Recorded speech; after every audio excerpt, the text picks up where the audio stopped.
Salam mahabbah pada semua.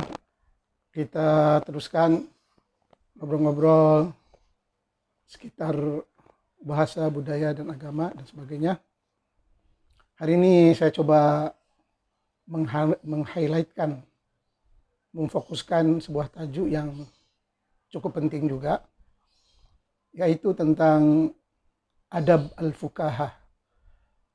Adab al-fuqaha ataupun seni jenaka, seni humor, seni gurauan, al-mizah, seni bercanda, dan sebagainya. Jadi kalau rekan-rekan yang pernah belajar sastra Arab, ada di antaranya adab al-fuqaha. Dan sebenarnya kalau kita melihat Islam yang harmoni, Islam yang indah, Islam yang fleksibel, yang ramah, jangan dilihat dari buku-buku agama. Seperti buku dakwah, tauhid, fikih, usuluddin, falsafah Islamiyah, syariah. Ini tidak nyambung. Tidak nyambung.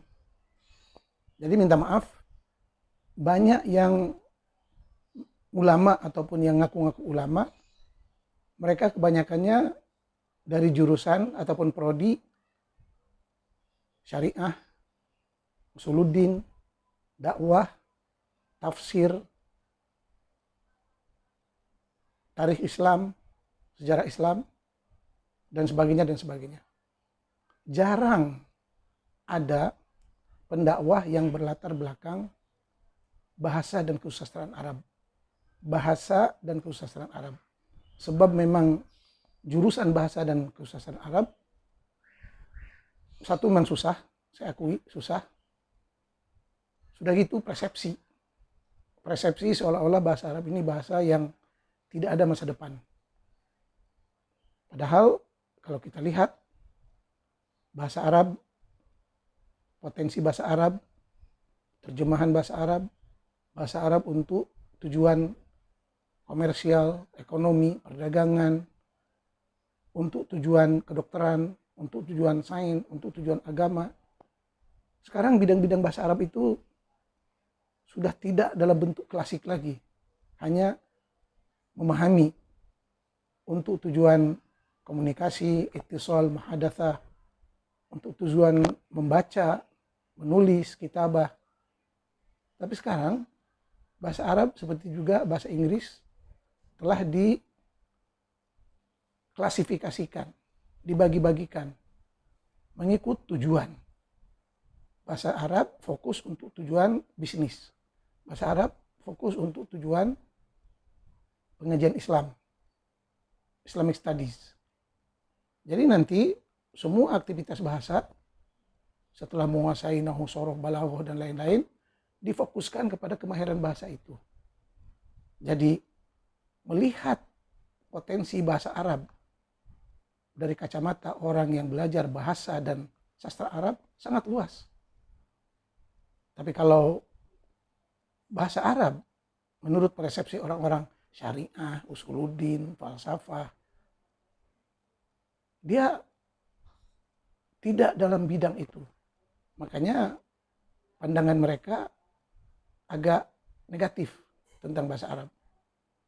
Dan malangnya banyak pengajar bahasa Arab, guru-guru bahasa Arab dari kalangan mereka.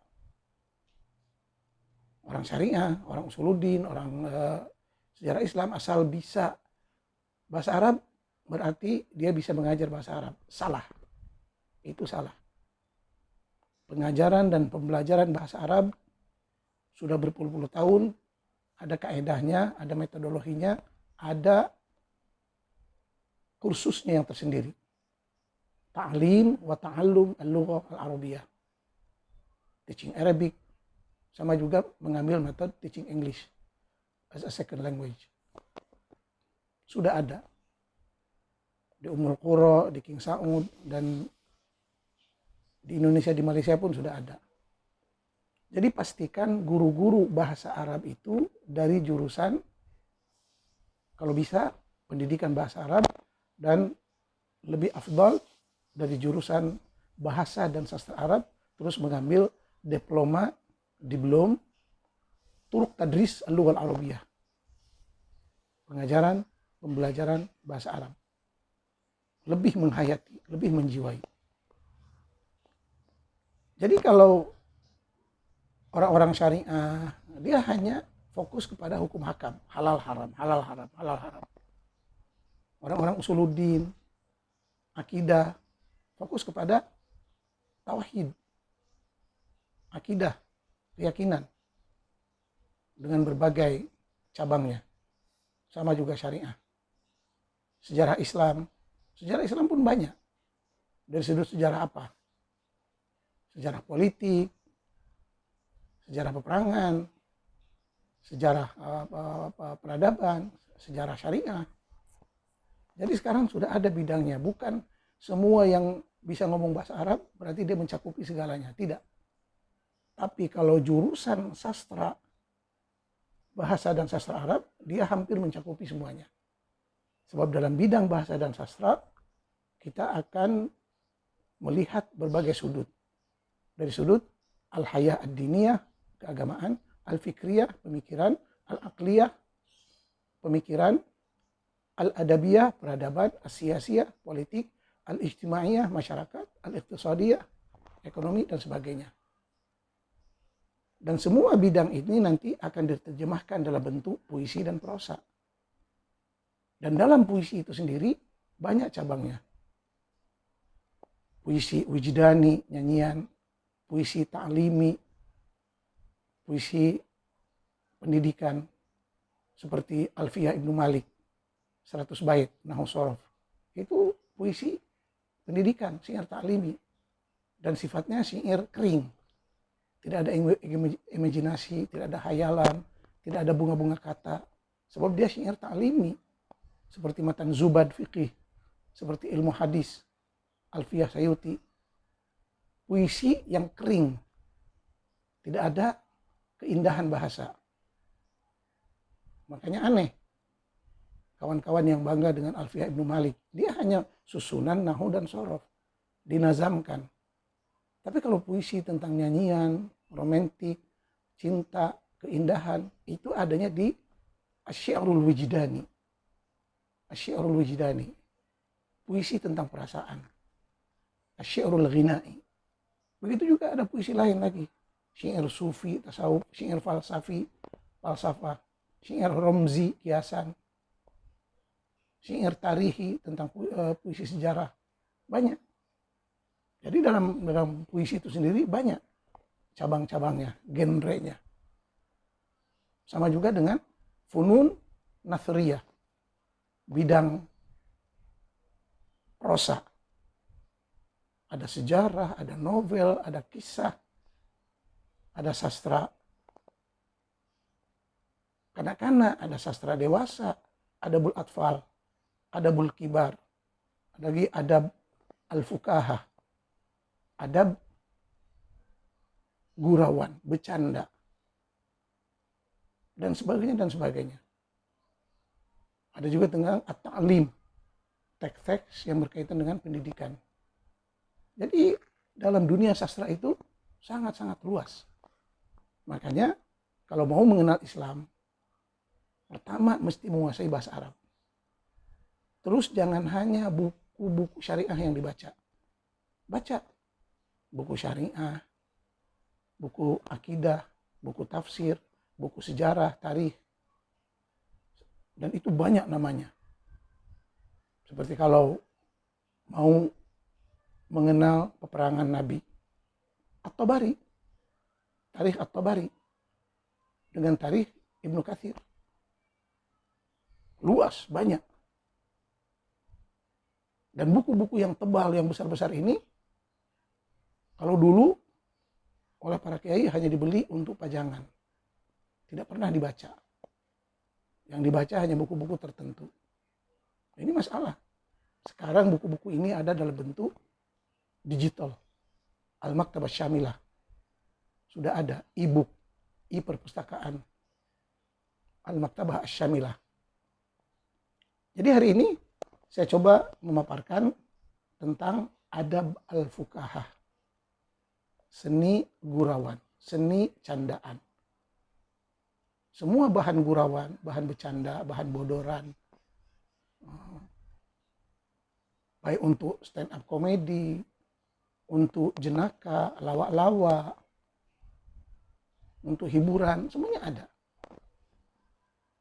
Di antara buku-buku yang mengupas hal ini, bisa dicatat dan dicari bukunya di Google banyak. Uyun al-Akhbar. Uyun al-Akhbar. Begitu namanya, Uyun al-Akhbar. Mungkin bisa dikatakan berita-berita yang penting, cerita-cerita yang penting. 4 jilid. Ini karya Ibnu Qutaibah. Bisa dilihat di Wikipedia. Buku Uyunul Akhbar, Wikipedia, ataupun Ibnu Qutaibah, Wikipedia. Yang mana Ibnu Qutaibah itu pakar tafsir, betul-betul pakar tafsir, dan juga pakar hadis. Ada buku beliau itu, Ilmu Ta'wil Mukhtalaf al-Hadis. Bagaimana menafsir, mentakwil hadis-hadis yang agak keliru artinya. Takwil Mukhtalaf al-Hadis. Beliau tulis Uyunul Akhbar. Ada lagi bukunya Adabul Katib. Di dalam buku Uyunul Akhbar dipecah lagi kepada berbagai tajuk. Antaranya tentang al-fuqaha, jenaka. Di situ menceritakan cerita-cerita yang lawa, yang bodor, gurauan, candaan, macam-macam. Bahkan ada satu buku itu, satu bagian namanya Adabun Nisa. Adabun Nisa tentang mengenal watak perempuan. Semua jenis perempuan. Kalau perempuan Arab, kalau perempuan bangsa Parsi, kalau perempuan Rum, di situ dibahas dengan detail, termasuk sifat-sifat luaran dan dalaman. Bahkan yang menyentuh pergaulan, persetubuhan, dan lain-lain. Itu menunjukkan ulama dulu ensiklopedia ilmunya. Dia kupas segala isu, baik agama, sastra, budaya, masyarakat, ekonomi, semuanya ditulis. Jadi kalau kita melihat Islam hanya dari syariat, memang kaku, jumud, ataupun dari sudut akidah. Tidak ada yang menghibur. Kalau mau mencari hiburan, Islam yang indah, Islam yang ada seninya, Islam yang ada nilai-nilai sastra, nilai-nilai keindahan, cari buku-buku sastra Arab. Cari buku-buku sastra Arab. Dan saya sudah berkali-kali mengulang-ulang. Bahasa jiwa bangsa. Jiwa Islam itu bahasa Arab. Islam tanpa bahasa Arab, nol, tidak ada apa-apa. La Islam bila Arab. Tidak ada artinya seorang muslim tidak bisa bahasa Arab.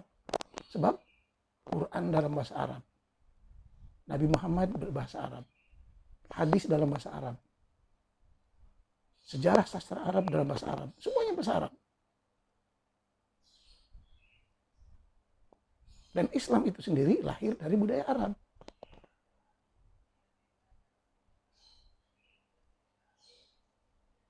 Makanya kalau kita pahami Quran betul-betul, jelas di situ. Islam, Muhammad, dan Quran itu hanya untuk Arab, Arab Quraisy. Nah sekarang orang bukan Arab mau masuk Islam, silahkan. Tapi pastikan kuasai bahasa Arab. Muslim tidak menguasai bahasa Arab akan kacau pemikirannya.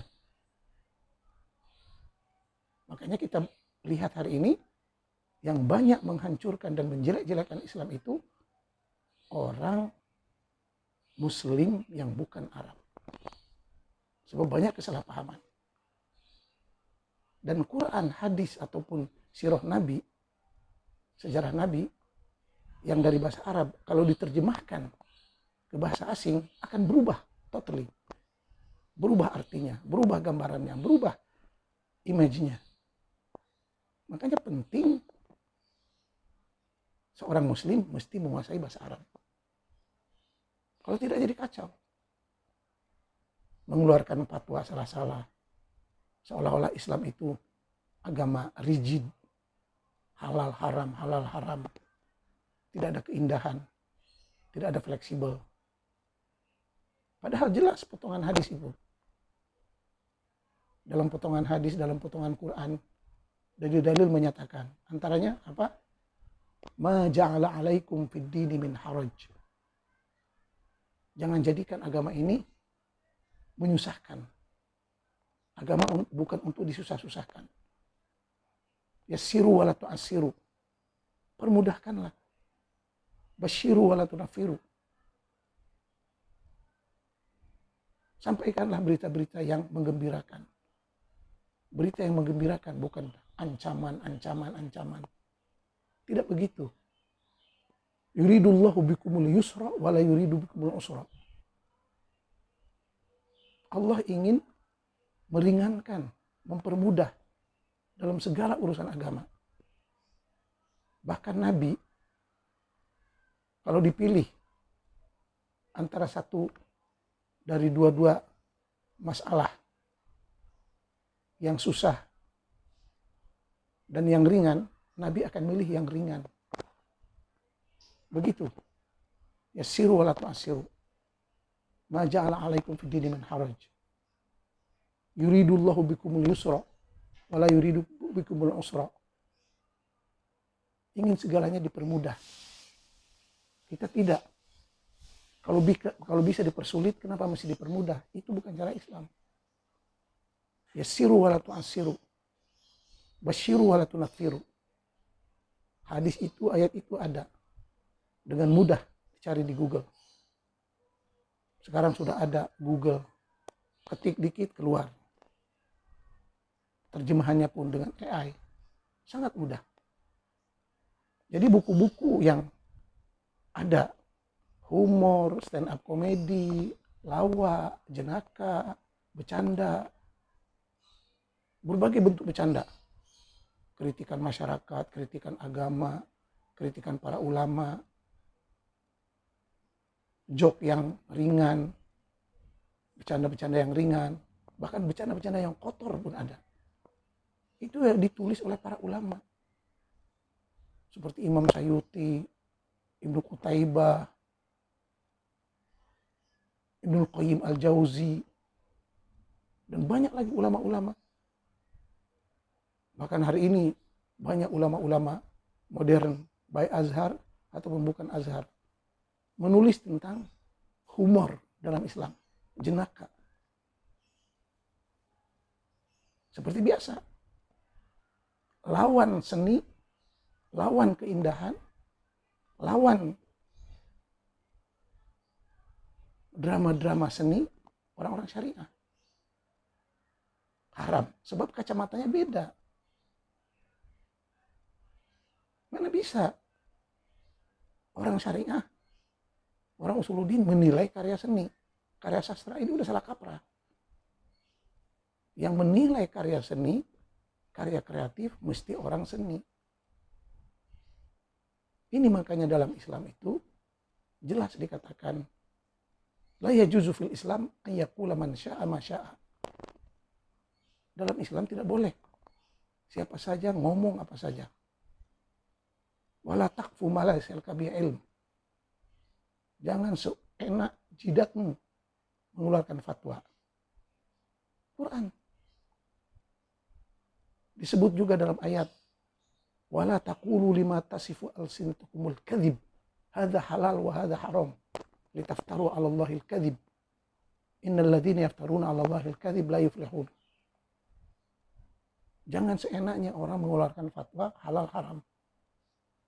Hak mengeluarkan fatwa halal haram hanya Allah. Dan orang yang berdusta atas nama Tuhan, atas nama Allah, hidupnya akan merugi. La yuflihun. Akan merugi.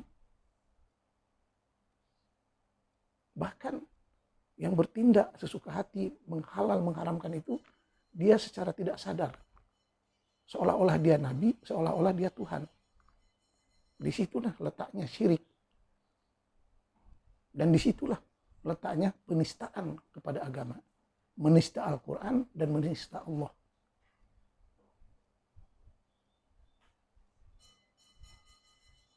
Bayangkan kita, ada pula stiker halal di kulkas. Mungkin nanti akan ada stiker halal di motor, stiker halal di kipas, stiker halal di pesawat. Ini apa-apaan? Ulama Arab pun sudah mengupas tentang halal haram. Sekarang ini yang paling penting, baik makanan atau minuman, sehat atau tidak sehat. Mudir atau ghair mudir. Ada di surut la darar wa la dirar. Sebab kalau konsepnya halal dan non halal, itu akan merusak banyak barang. Sedangkan standar untuk menjadikan barang ini bagus atau tidak bagus, bermanfaat atau tidak bermanfaat, berguna atau tidak berguna. Begitu caranya, bukan halal haram. Itu cara lama dalam menilai. Seperti orang Arab di Saudi hari ini. Dikit-dikit haram. Kalau tidak setuju, inta syaitan. Apa? Adakah itu hukum? Ataupun terkenal ulama Wahabi dulu. Hukumnya itu la yajuz, la yajuz. Hada yajuz, hada la yajuz. Kita nggak tahu antara yajuz dan la yajuz itu apa? Halal, haram. Dia hanya mengeluarkan yajuz, la yajuz. Sedangkan ada urutan hukum itu halal, haram, sunnah, mandub, makruh. Tapi ulama Wahabi dulu hanya mengeluarkan fatwa yajuz, la yajuz. Sedangkan yajuz itu boleh, harus. La yajuz. Ini semuanya mesti diperhalusi lagi. Sebab kita sekarang di alam terbuka. Rakyat pun makin pintar. Banyak lulusan itu, lulusan ini. Dan agama, undang-undang, syariat, seperti makanan. Ada tempo expirednya. Ada tempo kedaluarsanya. Ada undang-undang hukum yang sesuai untuk umat tertentu, untuk zaman tertentu.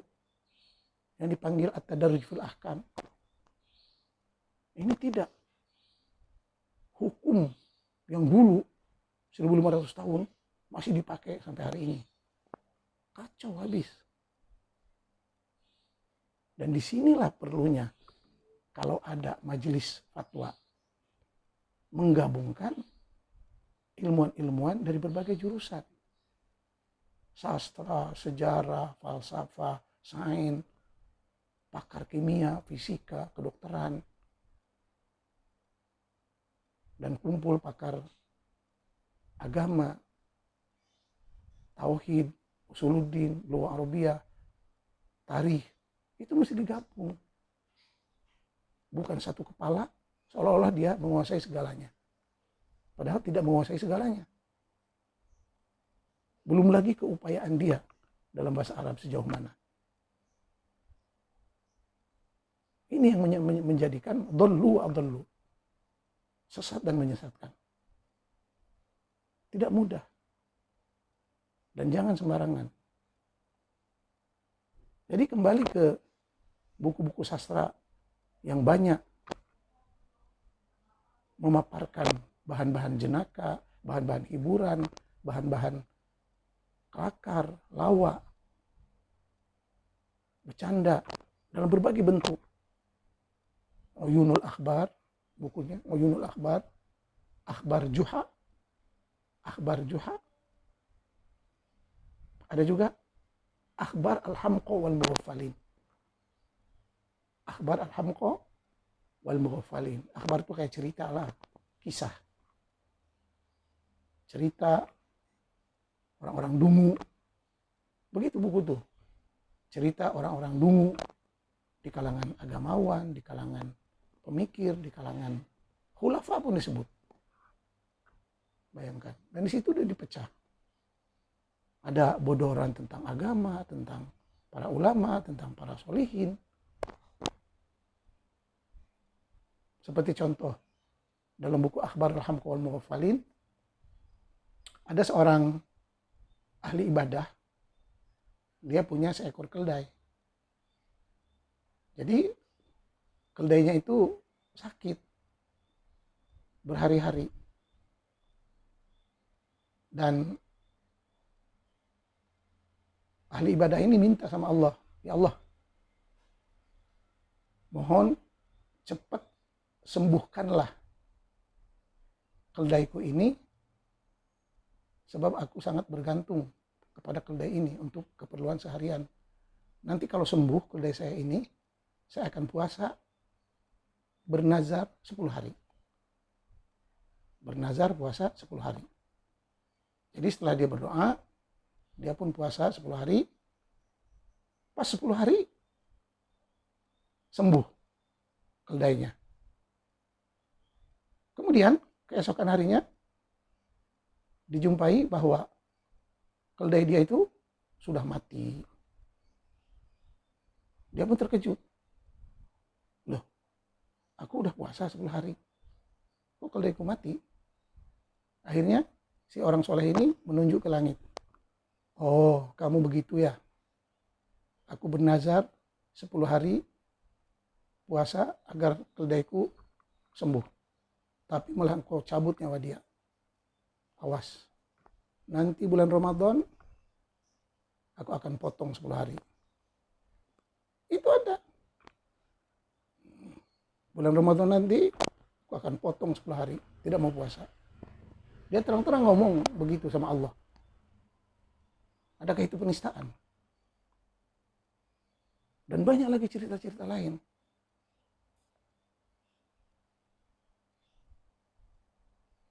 Kalau kita melihatnya dalam hukum agama, memang itu satu penistaan. Menentang Allah. Tapi ini kan jenaka. Gurauan. Kalau segalanya diperhitungkan halal haram, habislah. Islam ini jadi kering, kontang. Tidak ada hiburannya. Itu contoh satu. Belum lagi dalam bait-bait puisi. Yang namanya puisi sindiran. Ada yang namanya syi'rul hija. Puisi sindiran. Puisi cemohan. Puisi kecaman. Puisi menjelek-jelekkan. Itu sangat banyak sekali. Syair as-sukhriyah. Puisi mengejek. Nah itu mau dikemanakan? Mau dipolisikan? Mau dikafirkan? Makanya baca khazanah ilmu-ilmu Islam dalam bentuk buku-buku sastra.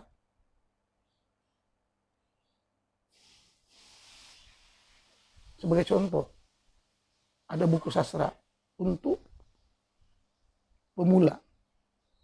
Namanya Al-Mujaz fi Tarikhil Adab. Karya Hanna Al-Fakhuri.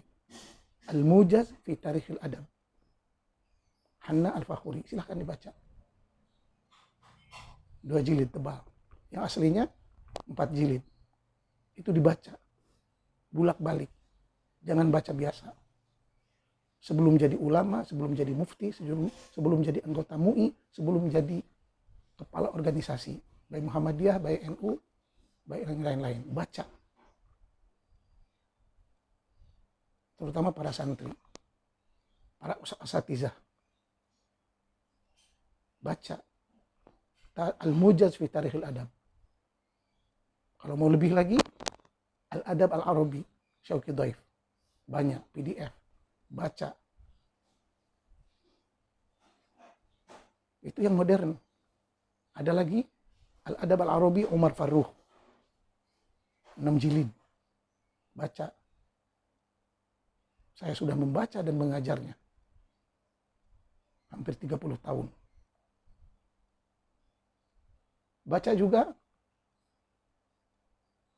Tarikh Adab Al-Lughah Al-Arabiyah Jurji Zaidan. 5 jilid. Belum lagi Az-Zayyat, belum lagi Dr. Tahusen. Jadi penceramah, pendakwah Islam, jangan hanya mainannya buku-buku agama. Baca buku sastra. Itu baru yang basic. Belum pergi ke buku Alfu Lailah wa Lailah. 1001 malam. Baca. PDF-nya ada. Al-Imta' wal Mu'anasah. Baca. Al-Aghani li Abil Faraj Al-Asfahani. Baca. Juga Al-Amali li Abil Ali Al-Qali. Majalis Tha'lab. Dan banyak lagi. Masalikul Absar. Belum lagi Tarikh Ibnu Khaldun. Al-Mubtada' wal Khobar. Belum lagi muqaddimahnya yang mesti dibaca. Itu bacaan kami di Kuliatul Lughah wal Adab. Walaupun ada sebagian itu membaca hanya untuk lulus. Tapi kalau untuk ilmu, baca lagi semuanya. Malas membaca, ada yang dalam bentuk rekaman video, visual, masmu', sauti, bisa didengar. Ada buku yang bisa didengar. Dan ini wajib dibaca oleh anak-anak, sahabat-sahabat, rekan-rekan dalam jurusan bahasa Arab dan sastra. Terlebih mereka para pendakwah yang dari jurusan dakwah, usuluddin, syariah, ataupun ilmu hadis. Yang merasa alergik dengan sastra. Dan kalau melihat contoh ulama modern yang rajin membaca semuanya, buku agama, falsafah, buku sastra, lihat di podcast Dr. Syekh Aid Al-Qarni. Dr. Syekh Aid Al-Qarni, pengarang buku La Tahzan. Lihat ilmunya. Kita tahu jurusan beliau lebih kepada agama, tapi banyak membaca buku-buku sastra. Jadi meriah pembahasannya. Sama juga dengan Dr. Yusuf Qaradawi. Dalam program Ad-Din wal Hayah, Syariah wal Hayah. Beliau banyak membaca buku-buku sastra. Syekh Muhammad Al-Ghazali. Kebanyakan ulama Azhar yang dulu jurusan usuluddin ataupun falsafah banyak membaca buku-buku sastra. Sebab di dalam buku-buku sastra itulah adanya keindahan sastra dalam berbagai bentuk. Tapi yang dibaca kalau hanya buku akidah, tauhid, ataupun syariah, habis. Jadi kering. Bahkan gambaran Islam itu sendiri jadi jelek.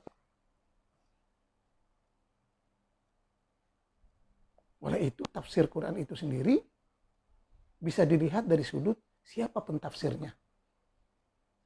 Ada namanya Quran tafsir adabi. Quran yang ditafsir dalam bentuk sastra, seperti tafsir Fi Dhilalil Quran. Said Qutb sastrawan. Walaupun akhirnya dia jadi pergi ke Ikhwanul Muslimin. At-Taswir Al-Fanni fil Quran. Seni gambaran dalam Quran. Kemudian ditiru oleh muridnya Muhammad Lutfi As-Sabbagh At-Taswir Al-Fanni fil Hadis. Itu bacaan kami. At-Taswir Al-Fanni. Tengok seni keindahan. Jadi buku-buku yang menggambarkan Islam itu ramah, santun, cantik, menarik. Buku sastra. Jadi sekali lagi, tolong kepada kawan-kawan, sahabat-sahabat, anak-anak yang kuliah di jurusan bahasa dan sastra Arab, lihat adab al-fuqaha, seni humor, seni bercanda, sangat banyak.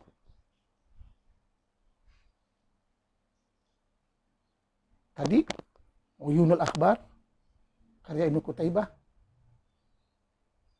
Al-Aghani karya Abul Faraj Al-Asfahani,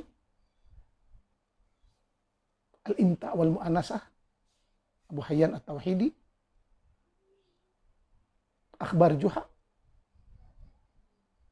juga Akhbar Al-Hamqa wal Mughaffalin. Sebagai contoh, nanti banyak lagi rujukannya yang lain-lain.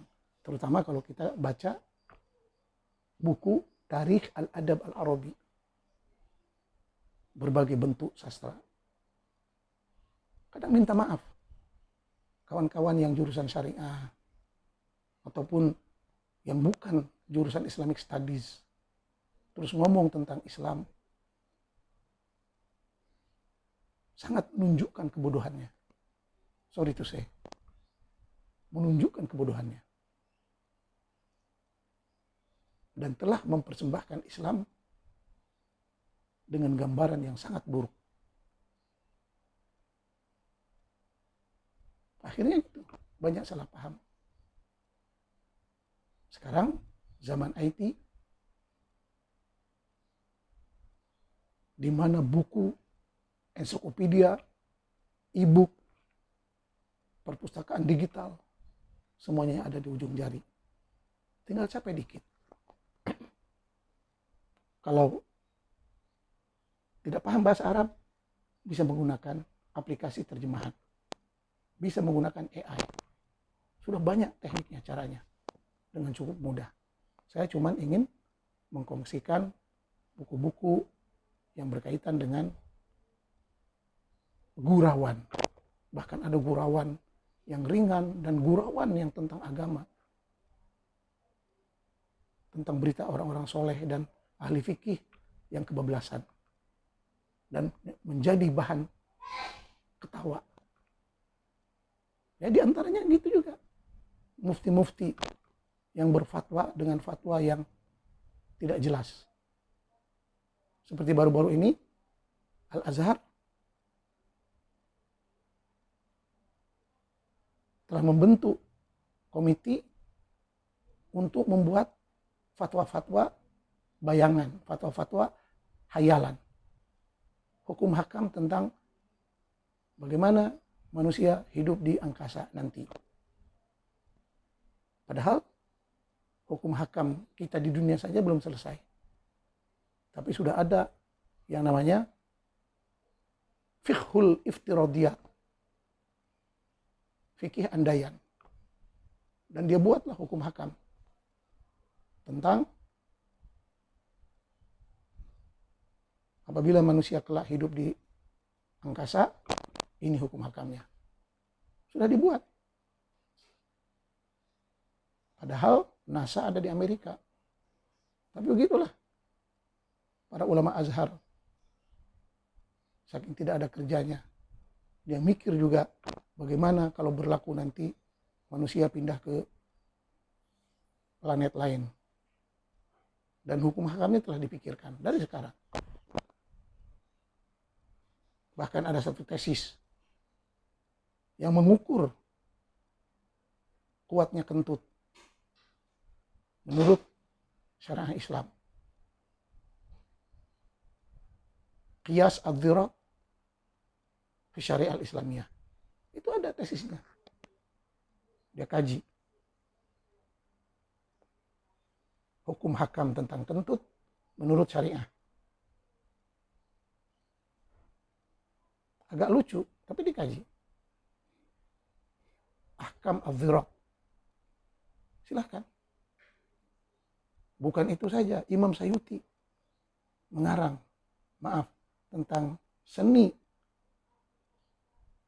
berhubungan suami istri dengan nama buku Nawadir Al-Aik. Nawadir Al-Aik. Nun waw alif dod ro, nawadir. Nun waw alif dod ro, nawadir Al-Aik. Alif lam alif ya kaf. Cari di Google, ada bukunya. Dan buku itu sebagai buku pegangan untuk para ulama modern tentang seks syar'i. Seks syar'i. Nah, itu mau dipidanakan. Menista agama. Semuanya ada cerita di situ. Dengan terbuka. Seni seks. Maaf. Sekarang zaman terbuka, zaman internet. Semuanya ada. Jadi tolong, mohon kepada generasi Islam yang baru, terutamanya kaum ibu yang dekat dengan anak-anak, berilah pencerahan kepada anak-anak Islam yang indah, yang harmoni, yang ramah, yang damai, melalui buku-buku sastra Arab yang tadi. Di dalam buku sastra Arab, kita akan dapat berbagai sajian bahan-bahan sastra, termasuk sastra kanak-kanak, adabul atfal, ada. Dan itu sudah dikarang oleh sastrawan di Mesir, di Saudi, di Kuwait, Qatar, Irak, banyak. Yang sampai ke Indonesia itu hanya buku-buku agama, syariah, halal haram, fikih. Maka Islam menjadi kering, kontang. Namanya undang-undang, hukum. Jangan mengharapkan keindahan dari buku hukum. Orang hukum tahu. Sarjana hukum. Kalau mau lihat keindahan, keberbagaian ilmu Islam, lihat dari buku-buku sejarah kesusastraan Arab. Tarikh Al-Lughah Al-Arabiyah atau Tarikh Al-Adab Al-Arabi. Sejarah kesusastraan. Untuk maklumat awal bisa lihat di Google. Tapi seperti biasa, yang mengkaji Arab dan Islam, kalau ditulis dalam bahasa Arab, jauh lebih luas dari konten Wikipedia yang ditulis dalam bahasa Inggris atau bahasa Indonesia tentang Islam. Jadi tidak ada alasan lain untuk mengenal Islam, mesti menguasai bahasa Arab. Jadi sekarang Wikipedia ada di tangan masing-masing melalui HP, lihat sastra Arab, baca hari-hari, baca. Sebab baca itu jembatan ilmu pengetahuan. Ilmu itu kebebasan, kemerdekaan, wawasan. Makin banyak membaca, makin terbuka wawasan kita, minda kita, pandangan kita. Orang yang membaca satu buku berbeda dengan orang yang membaca 10, 20, 30, 100 buku.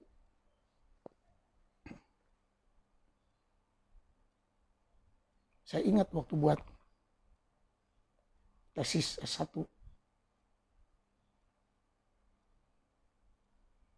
saya menggunakan waktu itu lebih kurang 50 rujukan. Betul-betul 50 rujukan buku. Itu belum lagi dengan buku-buku mata kuliah yang lain. Puluhan, bahkan ratusan. Buku Arab. Dan campur juga sebagian Inggris. Tesis S2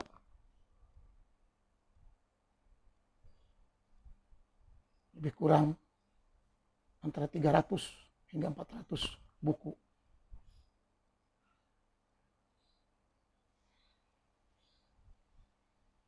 Tesis S3 lebih kurang 500 buku. Dan begitulah. Tiap ilmu itu ada kaitannya dengan bidang-bidang lain. Walaupun hari ini kualitas tesis itu berbagai. Kalau sastra begitulah, dengan banyak membaca. Lain dengan penemuan sains. Satu helai saja, kalau ada teori baru, penemuan baru, bisa dapat master ataupun PhD. Begitulah. Mudah-mudahan kita terus rajin membaca agar pemikiran kita terbuka, wawasan kita terbuka, dan tidak terjebak, tertipu dengan kebodohan kita sendiri. Makin banyak membaca, makin banyak pandangan, pendapat yang kita peroleh. Tapi makin sedikit, makin sempit hadis. Dan ini yang malangnya, yang tampil di dalam masyarakat. Seolah-olah Islam itu agama sempit, jumud, kolot, menyusahkan. Padahal banyak pandangan-pandangan, pendapat-pendapat yang lain yang lebih fleksibel dan lebih sesuai dengan perkembangan zaman. Sekian, semoga bermanfaat. Mohon maaf kalau ada kesalahan. Wassalam.